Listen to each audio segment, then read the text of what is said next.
ఇటు తెలుగుదేశం గాని జనసేన పార్టీ గాని మనమందరం కూడా గ్రౌండ్ లెవెల్లో పనిచేసి ఈ దుర్మార్గుడు జగన్మోహన్ రెడ్డి చేసినటువంటి ప్రజా వ్యతిరేక విధానాలు గాని కార్యక్రమాలు ఏవైతే ఉన్నాయో అది ప్రజల వరకు కూడా మనం తీసుకొని వెళ్ళి మళ్ళీ ప్రజల్లో ఒక చైతన్యం తీసుకొని రావాలి.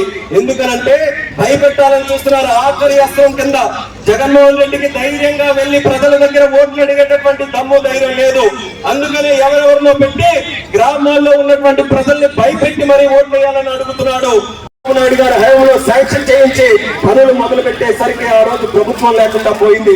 ఈ పెద్దలందరూ కూడా వచ్చారు. ఈ రోజు ప్రభుత్వంలో ఉన్నటువంటి వారు ఆ రోజు ఎన్ని రకాలుగా కోతలు కూశారు.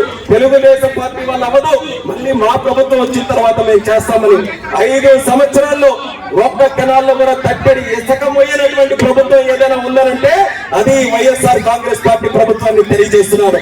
అందుకనే రైతులకి మళ్ళీ న్యాయం జరగాలనంటే, సాగునీరు ఇక్కడ చక్కనటువంటి పరిస్థితుల్లో ఉండాలనంటే మళ్ళీ తెలుగుదేశం జనసేన పార్టీలతో కలిసినటువంటి ప్రభుత్వాన్ని మళ్ళీ మనం ఏర్పాటు చేసుకోవాల్సినటువంటి అవసరం ఉంది. నాయకత్వం ఏ రకంగా ఉంటుందో మీరందరూ కూడా గమనించాలి.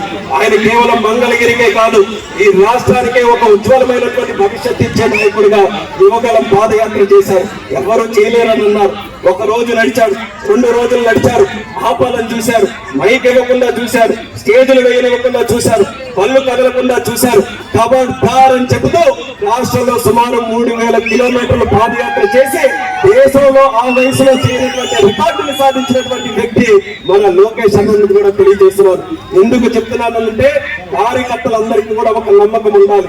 కార్యకర్తల కోసం ఆయన ఎక్కువగా పనిచేస్తున్నాడు. ఈ రోజు 20-30 సంవత్సరాలుగా కార్యకర్తలు చాలా కష్టపడుతున్నారు. కానీ ప్రభుత్వం వచ్చిన తర్వాత అనుకున్న విధంగా వాళ్ళందరికీ కూడా కార్యక్రమాలు జరగట్లేదన్న బాధ ఈ రోజు లోకేష్ అన్న గారికి ఉంది. అందుకనే రెడ్ బుక్ కూడా తయారు చేస్తున్నాడు.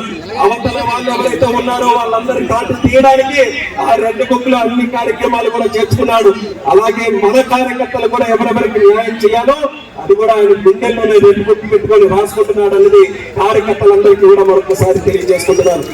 మన నియోజకవర్గం మన జిల్లా నుంచి ప్రారంభోత్సవం చేయడం అనేది మనమందరం కూడా ఒక అదృష్టంగా భావించి ఈ శంఖారావం యాత్ర కూడా అత్యంత విజయోపేతంగా ముందుకు నడవాలని, రాబోతున్నటువంటి ఎన్నికలకి ఇది ఒక ప్రధాన అస్త్రంగా మారాలని ఆ స్వేచ్ఛావతి అమ్మవారికి ఈ యొక్క వేదిక ద్వారా మొక్కుతూ ఈ కార్యక్రమానికి విచ్చేసినటువంటి ప్రతి ఒక్కరికి కూడా మరొకసారి నా హృదయపూర్వకమైనటువంటి నమస్కారాలు తెలియజేస్తూ మీ అందరి దగ్గర సెలవు తీసుకుంటున్నాను. జై హింద్, జై జన్మభూమి, జై తెలుగుదేశం. లోకేష్ అన్న గారి నాయకత్వం, లోకేష్ అన్న గారి నాయకత్వం, లోకేష్ అన్న గారి నాయకత్వం. ఎంత ఉత్సాహంతో ముందుకు వస్తున్నటువంటి తెలుగుదేశం పార్టీ కుటుంబ సభ్యులందరికీ పేరు పేరున నా హృదయపూర్వకమైనటువంటి నమస్కారాలు. ఈరోజు మన ఈ కార్యక్రమం శంఖారావం అనే ఒక కార్యక్రమం ద్వారా మళ్ళీ తెలుగుదేశం పార్టీలో నూతన ఉద్దేశాన్ని నింపడానికి మనందరికీ ప్రియమైనటువంటి నాయకుడు, యువకులకు స్ఫూర్తి, అలాగే ఇంకొక నాయకుడు మనందరి ప్రియతమ రామ్మోహన్ నాయుడు.